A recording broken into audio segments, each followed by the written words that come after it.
তাহলে আমরা আজকে এখন মানে দ্বিতীয় শুরুটা শুরু করছি যে বিভিন্ন বিভবযুক্ত দুটি পরিবাহীর মধ্যে আধানের বণ্টন। তো বিভিন্ন বিভবযুক্ত দুটি পরিবাহীর মধ্যে আধানের বণ্টন এটা পড়াতে গিয়ে প্রথমে দুটি পরিবাহী খুঁজে বার করতে হবে যাদের মধ্যে বিভিন্ন বিভব আছে এবং বিভিন্ন আধানও থাকবে হয়তো। তাহলে মনে রাখবে আধান বিভিন্ন থাকতেও পারে, নাও থাকতে পারে, কিন্তু বিভব বিভিন্ন না হলে এটা হচ্ছে দুটো পরিবাহী। তুমি গোলক বাদ দাও, অন্য কিছু বাদ দাও। তাহলে প্রথমে এর মধ্যে আধান ছিল Q1, আমি মুছে দেবো, কিন্তু এটা বুঝিয়ে মুছে দেবো। পরে হলো আর এটা হলো Q2। যখন এরা পরস্পর টাচ করা হলো তখন এদের আধান হয়ে গেল Q1 ডট আর Q2 ডট। প্রথমে এটাতে আধান ছিল Q1 আর এদের আধান ছিল Q2। যখন এদের টাচ করা হলো অথবা তার দিয়ে যোগ করে দিলে, এরকমও তো হতে পারে যে এদেরকে এইভাবেই যেমন আছে তেমনি আছে, আগে তার দিয়ে যোগ করে দিলাম, দুটো পরিবাহী। তাহলে এখন হলো Q1 ডট আর Q2 ডট। মনে রাখবে এদের ধারকত্বের চেঞ্জ হবে না, শুধু এদের আধানের চেঞ্জ হবে, ধারকত্বের চেঞ্জ হবে না, বিভবের চেঞ্জ হবে। তাহলে দেখো এর বিভব যদি V1 ছিল এবং ধারকত্ব C1, এর বিভব যদি V1 V2 এবং ধারকত্ব C2 ছিল, তাহলে যোগ করার পরে এদের বিভব হয়ে গেল V। যোগ করার পরে এদের বিভব হয়ে গেল কত? V, ফাইনাল বিভব। এবং আধান হলো C1 C2, এই Q1 আর Q2, আর ধারকত্ব কিন্তু রইল C1 আর C2। তাহলে কে চেঞ্জ হলো? বিভব চেঞ্জ হলো। বিভব চেঞ্জ হলো আর আধানের চেঞ্জ হলো, কিন্তু ধারকত্বের কোনো পরিবর্তন হলো না। তো এইটা নিয়েই আমাদের গণনা। তোমাদের বইয়ে হয়তো ছবি দিয়েছে, হয়তো ছবি দেয়নি, কিন্তু আমাদের গণনার ক্ষেত্রে বোর্ডটা পুরোটা ব্যবহার হবে হয়তো। তো তাই জন্য আপাতত ছবি থাকলেও পরে আমরা মুছে দিতে পারি। তো যখন জয়েন করা হয়নি এদেরকে, যখন এদেরকে কানেক্ট করা হয়নি তার আগের ক্ষেত্রে Q1 equal to C1 V1, Q equal to CV, তাহলে Q1 equal to C1 V1, আর Q2 ইকুয়াল টু কত হবে? C2 V2। ঠিক আছে, Q2 equal to C2 V2। এরপর যখন আমরা এই দুটোকে জয়েন করে দিচ্ছি, তখন সে আগের কেসটা, এর আগে যেটা পড়িয়েছিলাম, জয়েন করে দিলাম। এখন Q1 ডট মানে কত বার করব আর Q2 ডট মানে কত? আচ্ছা বলো তো, জয়েন করার পরে কি হবে? Q1 ডট সমান কত হবে? C1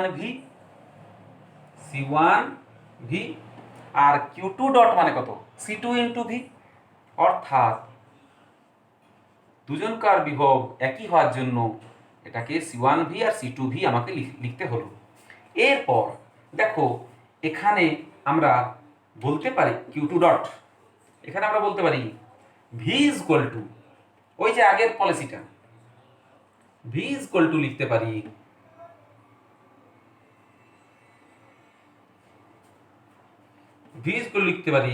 Q1 dot by C1, R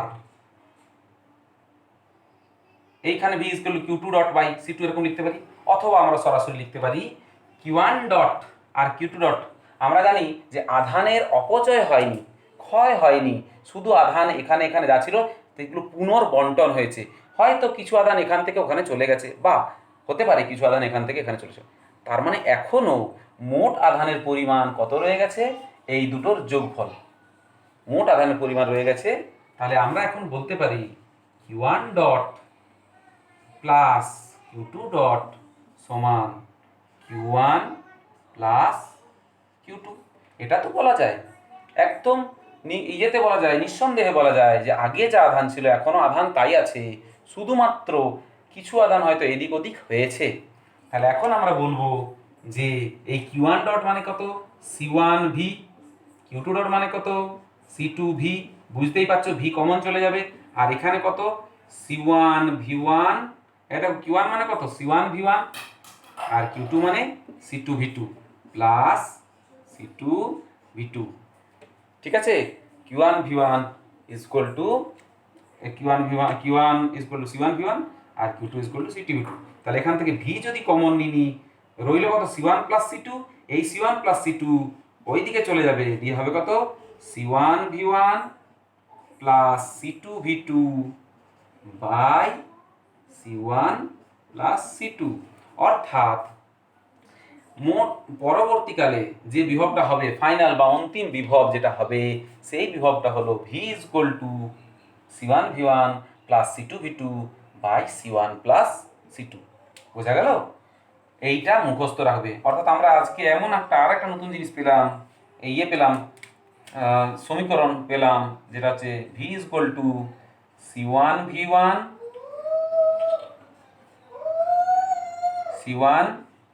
V1 plus C2 V2 by C1 plus C2। এটা মনে রাখবে, এই বিভবটা আপাতত পেলাম আমরা। ঠিক আছে, এই বিভবের এটা পেলাম। লাস্ট একটা এক্সপ্রেশন করব তোমাদের আজকের ভিডিওর জন্য, সেটা হচ্ছে কি, এখন এটার একটা বাকি রয়ে গেছে। কি বাকি রয়েছে না, কতটা আধান এদিক সেদিক হলো। তো আমি Q1 মাইনাস Q1 ডট করলেই হবে। মনে করো এখানে 10 কুলম আধান ছিল, আর এখন রয়েছে 8 কুলম আধান, তাহলে কি হবে, 2 কুলম আধান চলে গেছে। সোজা কথা, 2 কুলম আধান চলে গেছে। তাহলে কি করে পেলাম না, এইটা মাইনাস এইটা করে। তাহলে যদি আমি বুঝে নিই, মানে যে কোনো একটা মড করলেই হবে। আমি তো এখনো জানি না কে বড় কে ছোট, এমনও হতে পারে Q1 ডটটা বড় আর Q1টা ছোট। তাহলে আমরা বলবো আধান, তোমাদের বইয়েও দেখবে করে নিয়েছে কতটা, দেখে নেবে যে Q1 মাইনাস Q1 ডট করেছে এরা। তো যাই হোক, আমরা যেটা এটা মাইনাস এটা করে দিচ্ছি। তাহলে Q1 মাইনাস মানে কি, আধান স্থানান্তর হয়েছে। তাহলে এখানে বলবো আধান স্থানান্তর বা স্থানান্তরিত আধানের পরিমাণ, স্থানান্তরিত আধানের পরিমাণ, পরিমাণ এটা নির্ণয় করব, পরিমাণ। এখন আমরা কিছুটা জেনে গেছি কিরকম, delta Q equal to Q1 minus Q1 dot. এবারে Q1 মানে জানি কত, Q1 মানে আমরা জানি C1 V1 বলতে পারি। ঠিক আছে, তাহলে C1 V1 আর Q1 ডট মানে কি জানি, দেখো C1 V Q1 মানে, আচ্ছা এখানে Q1 ডট মানে কত জানি, C1 into V, C1 into V এটা জানি। ঠিক আছে, তো এই ভি এর মানটা এখান থেকে এখানে বসাবো। তাহলে হবে কত, C1 V1 মাইনাস C1, আর এই ভি মানে হচ্ছে, ভি মানে কত, C1 V1 plus C2 V2 by C1 plus C2। এটা একটা প্রসেস। ঠিক আছে, আর এটা মানে আমরা জানি, আবার বলতে পারি Q1 plus Q2 by C1 plus C2, এরকম বলতে পারি। তো এটার ফাইনাল ক্যালকুলেশন দাঁড়াবে যেটা, সেটা হচ্ছে কত,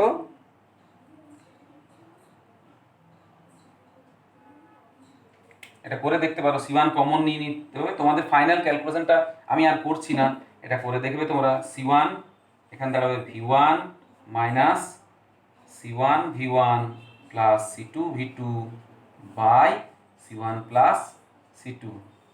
তো দেখো এই C1 এখানে আসবে, এখানে V1 আছে, সরি এটা কিন্তু V1 আছে।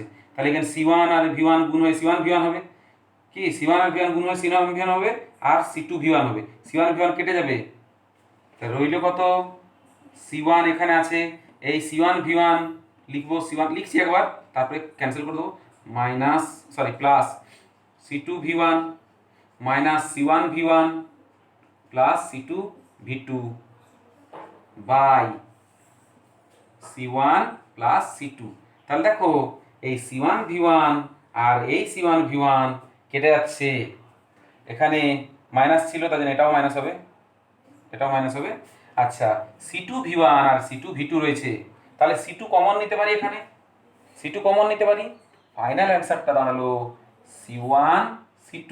দেখো C1 ছিল আগে, C2 কমন নিলাম, V1 minus V2 by C1 plus C2, V1 minus V2 V2, আর এখানে কত হলো C1 প্লাস C2।